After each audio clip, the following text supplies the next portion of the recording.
नमस्ते भाई लोग। 14 सितंबर 1949 को हमारे माननीय राजेंद्र सिंह जी ने हिंदी भाषा को राष्ट्रभाषा और आधिकारिक भाषा घोषित करवाए थे।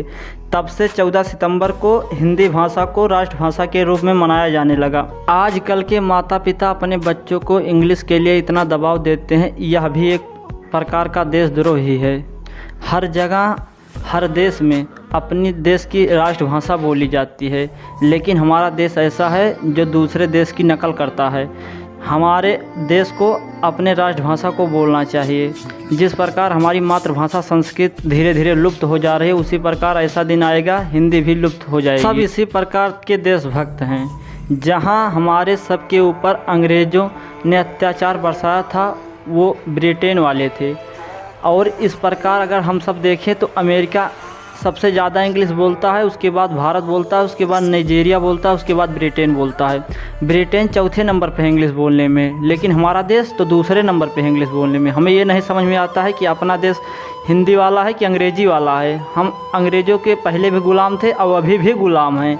हम अंग्रेज़ी भाषा बोल के ये मत समझिए कि देश ग़ुलाम नहीं है, अभी भी हम उनकी भाषा के ग़ुलाम हैं। जब तक उनकी भाषा का नकल करना छोड़ नहीं देंगे, तब तक उनकी भाषा का ग़ुलाम रहेंगे। अंग्रेज़ों की भाषा का इतना महत्व देना एक प्रकार का देशद्रोह है। जो हमारे देश पे इतने साल तक अत्याचार बरसाए, तब हम उनके कर्मों पर क्यों जिएं? हमारे देश पे किए गए अत्याचार की घाव अभी तक नहीं भरी है। अंग्रेज़ों के दिए गलत नियम कानून की वजह से आज भी हमारे देश पे इतना ज़्यादा प्रभाव पड़ता है। उसके बाद भी हम दूसरे की भाषा को क्यों बोलें? जहाँ सब देश अपने देश की राष्ट्रभाषा को बोलते हैं, वहाँ हम अपने देश की भाषा को छोड़ के दूसरे देश की नकल करते हैं। ये कहाँ का देशभक्ति है? हमारे देश की राष्ट्रभाषा हिंदी होने के बाद भी हम अंग्रेज़ी भाषा को इतना महत्व देते हैं कि हिंदी भाषा बोलने वाले लोगों को पागल और बेवकूफ़ समझा जाता है। अगर हम इस तरह अंग्रेज़ों की भाषा को इतना महत्व देंगे तो अपने भाषा को लुप्त होने से कौन बचाएगा? और हमारे देश में अगर कोई हिंदी बोलेगा तो लोग उसको पागल समझते हैं, गंवार समझते हैं।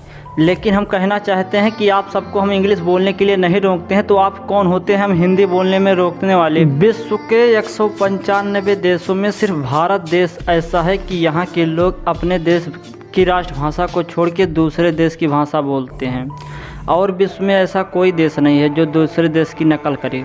सिर्फ भारत देश ऐसा है कि वह दूसरे देश की भाषा का नकल करता है। और यह आपको जानकर हैरानी होगी कि विश्व के हर कोने से लोग भारत में आना पसंद करते हैं और भारत की भाषा बोलना पसंद करते हैं और भारत में रहना पसंद करते हैं। लेकिन हम सबको क्या हुआ है कि हम भारत में ना रहना पसंद करेंगे, ना भारत की भाषा पसंद करेंगे और ना भारत के लोग को पसंद करेंगे। हमें तो विदेश के लोग अच्छे लगते हैं, हम यहाँ से जाना चाहते हैं, विदेश में रहना चाहते हैं। ये सब लोग सोचते हैं और लोगों का सपना होता है कि हम जब बड़े होंगे, बढ़िया पैसा कमाएंगे, तो हम दूसरे देश में जाएंगे, वहाँ पे शिफ्ट होंगे, वहाँ पे बढ़िया बढ़िया इंग्लिश बोलेंगे। अगर किसी भारतवासी को हिंदी भाषा छोड़ के दूसरी भाषा बोलनी है तो वह संस्कृत क्यों नहीं बोलता? संस्कृत तो सबसे अच्छी भाषा मानी जाती है और दुनिया की हर भाषाओं की जननी संस्कृत मानी जाती है। अगर इतना ही शौक़ है दूसरी भाषा बोलने का, तो हमारे देश की मातृभाषा को बोलिए, संस्कृत को, जो वेद काल से चली आ रही है संस्कृत भाषा। उस संस्कृत भाषा को हम सब छोड़ रहे हैं, वो संस्कृत भाषा लिप्त हो जाती रही है